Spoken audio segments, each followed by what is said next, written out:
दीनापुर गांव में रामदीन अपनी पत्नी राधा और बेटे के साथ रहता था। वह बहुत गरीब थे। घर का गुजारा करने के लिए बहुत मेहनत करनी पड़ती थी। राधा दूसरों के घर में काम किया करती थी।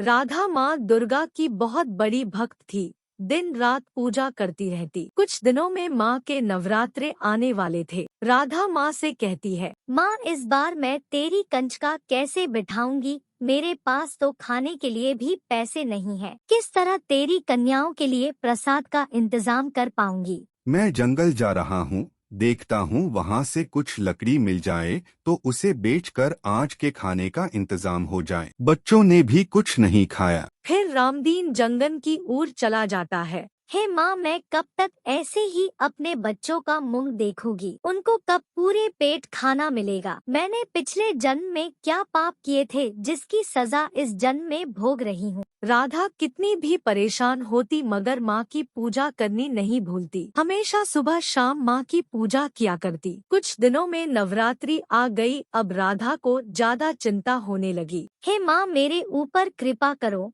किसी तरह मुझे कुछ रुपए का इंतजाम करा दो जिससे मैं तुम्हारी पूजा का सामान ला सकूं। राधा यह सोचती हुई घर की तरफ जा रही थी। किसी रास्ते में एक बुढ़िया मिलती है।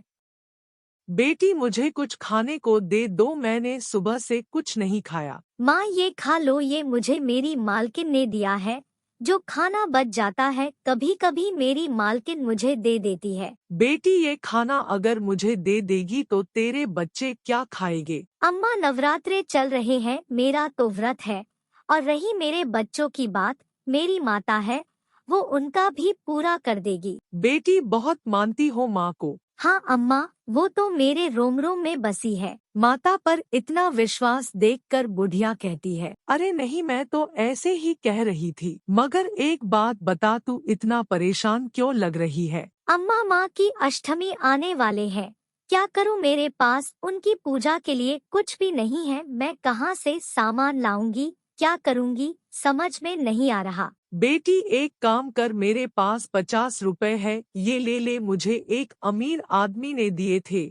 मुझे तो तुमने खाना खिला दिया, कल कोई और खिला देगा। मुझे पैसे का क्या काम? हाँ, जब पूजा करेगी तो मुझे भी बुला लियो और जब तेरे पास पैसे होंगे तब दे दियो। मजबूरी में अम्मा से पैसे ले लेती है। क्यों, उसे कहीं से भी पैसे नहीं मिले थे। उसने अपनी मालकिन से भी कहा था मगर उसने भी मना कर दिया था। राधा अम्मा से कहती है कि अष्टमी को तुम जरूर आना। अष्टमी के दिन राधा हलवा पूरी और खीर बनाकर बच्चों का इंतजार करती है मगर उसे बच्चे नहीं मिलते।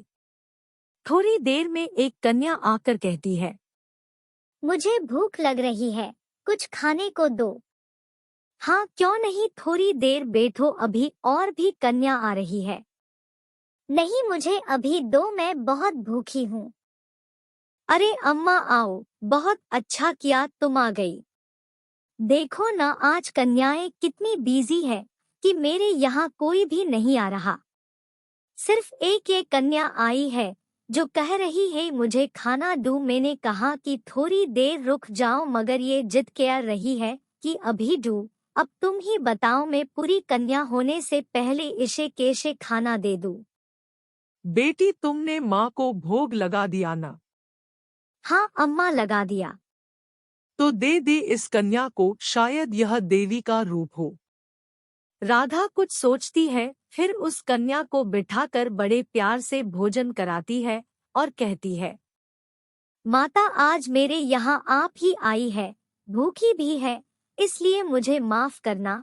मैं आपको ही भोग लगा रही हूँ, आपकी और बहनें यहाँ नहीं है।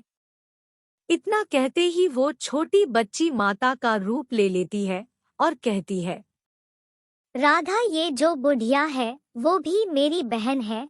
तुम्हारी पूजा से ये हमेशा तुम्हारे साथ रही और आज मैं भी तुम्हारे पास हूँ।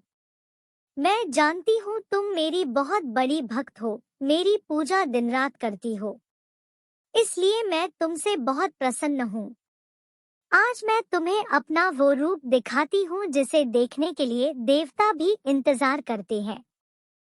फिर माता अपने 10 भुजाओं वाले रूप में आ जाती है और कहती है, मैं तुम्हें वरदान देती हूँ, आज के बाद तुम्हारे यहाँ कोई कमी नहीं होगी। तुम्हें सब कुछ मिलेगा। जो लोग मेरी पूजा करते हैं, मेरा व्रत रखते हैं, मैं हमेशा उनके साथ रहती हूँ, हमेशा उनकी रक्षा करती हूँ। ये कहकर माता वहाँ से अंतर्ध्यान हो जाती है। नवरात्रि की सबको शुभकामनाएं। सब पर माता का आशीर्वाद बना रहे।